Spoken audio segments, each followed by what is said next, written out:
à la place Biogera. C'est un héros national. Cette place a été délimitée pour mettre en place cette statue que nous voyons là. C'est un fils du Nord qui a combattu les Européens dans la période coloniale. Il a lutté contre les Européens dans la période de l'esclavage. Il a fait la guerre et puis il est mort en 1916. C'est un fils de Bembereke. Il est enterré dans la région de Bembereke. Il a un mausolée. Cette partie est juste réservée pour l'immortaliser. Comme c'est un grand cavalier, un grand guerrier, il y a cette statue qui présente tout. C'est un cavalier Bariba avec son accoutrement, son casque et un saguet en main avec un cheval blanc, signe de paix. C'est un bon guerrier aussi.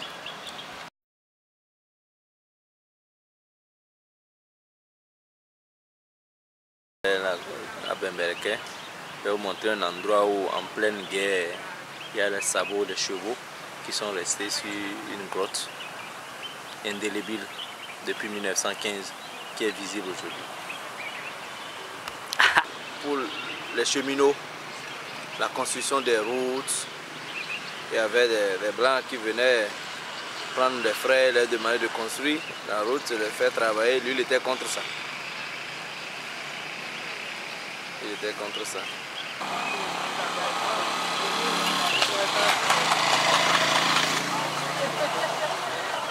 Donc nous sommes ici à la place Tabera, le tombeau d'un fils guerrier, bon, on peut dire un fils de Parakou nommé Abdoulaye Issa. C'est en ce lieu qu'il a été enterré.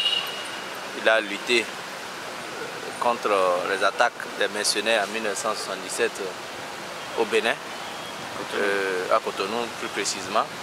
Donc il est tombé à main à main et sa dépouille est revenue dans sa terre natale, puisque c'est aussi à 32 ans, il est décédé il est mort à 32 ans. Et la famille a décidé qu'on l'enterre ici. Nous sommes au lieu appelé place Tabera. Ça a été réfectionné en 2008 à l'occasion de l'indépendance de notre pays, puisque les fêtes de l'indépendance dans notre pays sont rotatives maintenant.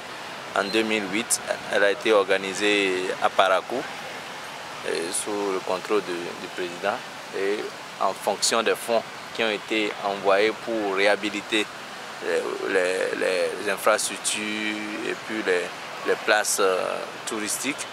Voilà ce que la mairie a essayé de mettre en place pour les présenter aux touristes.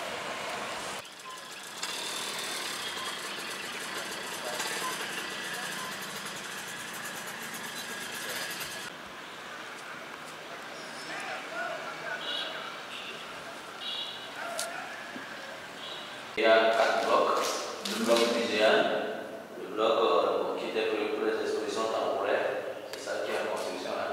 Ici, ça c'est le bloc administratif et là c'est le bloc artisanal. Ici nous sommes dans le bloc muséal, plus précisément là.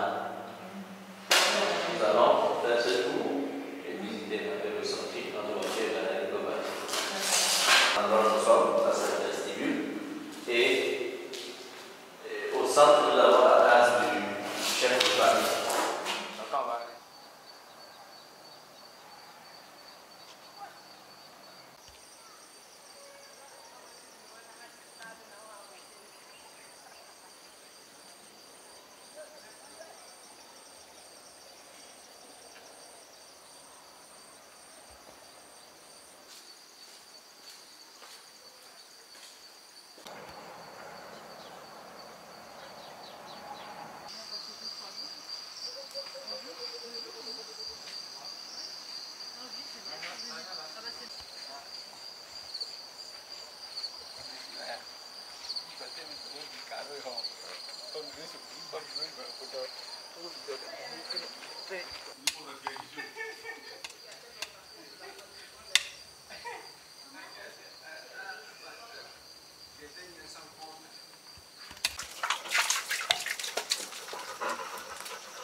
Donc nous sommes ici au fleuve Okpara, le Parakou situé à environ 15 km.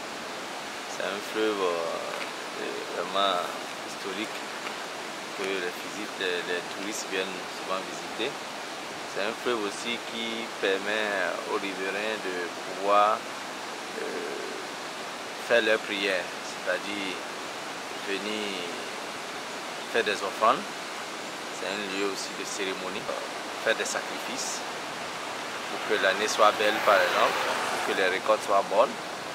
Les gens viennent faire des prières ici. C'est aussi un fleuve qui voit l'installation de la SONEB, c'est la Société nationale des eaux du Bénin, pour desservir la ville de Parakou.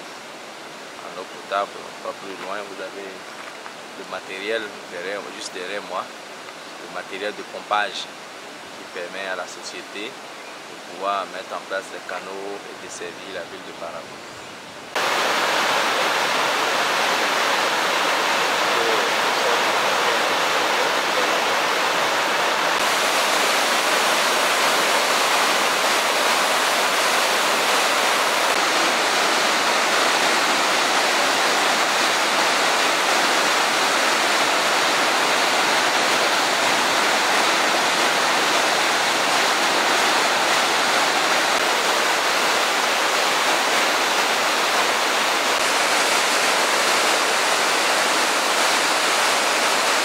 Nous sommes en pleine activité là. Nous sommes en train de faire le répertoire des sites pour avoir des informations plus précises.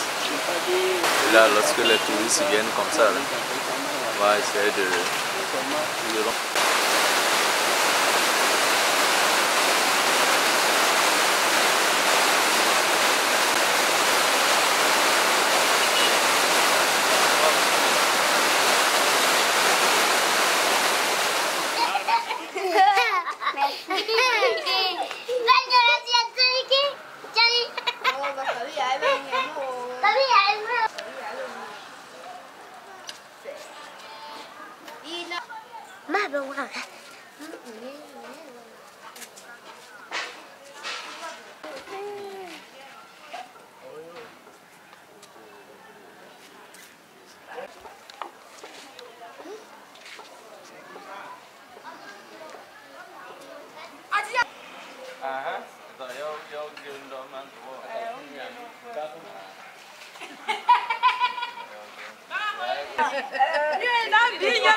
Ça suffit, hein? Combien tu donnes? Non, l'autre pièce, la seule pièce là. 500? Oui, c'est juste un cadeau à la vie. Ah oui, ah bon? Là, je disais, je viens, je leur dis que je viens. Il compte on rigole, quoi, ouais, ça,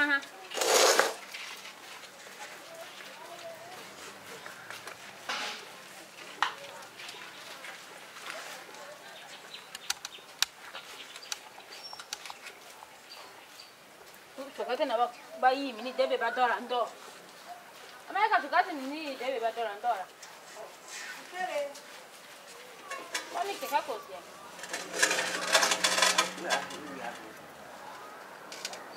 Ya. Iya sukati ni mo debe ni ke kan sana. Oui. Kamu ka yi sana ku. Omea. Ba dola. Ba ma dola. Awayi ngalo mbere mo. Voilà enlevé. Sont pilés et puis ça passe à la marmite. Marmite vraiment à sec. Elle torrifie ça. Et après torrification, ça se refroidit. C'est un moment qu'on ramène ça au moulin. Et quand on ramène ça au moulin, on écrase. Quand on finit d'écraser, on amène ça ici. Et c'est à ce moment qu'on va battre. Bon, elles ont déjà battu. Elles ont prélevé déjà le beurre. Avec la cuisson. Tout ce qui est tout, elles ont déjà renversé ça. Ça c'est...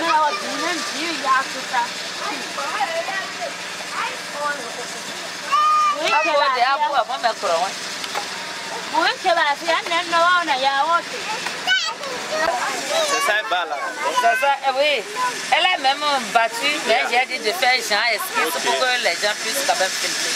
Et après, l'huile sort en bâton. Après 2 heures, vous voyez, les couteaux sont en bas et puis ça devient comme l'huile d'arachide. Très fluide. Et c'est le bon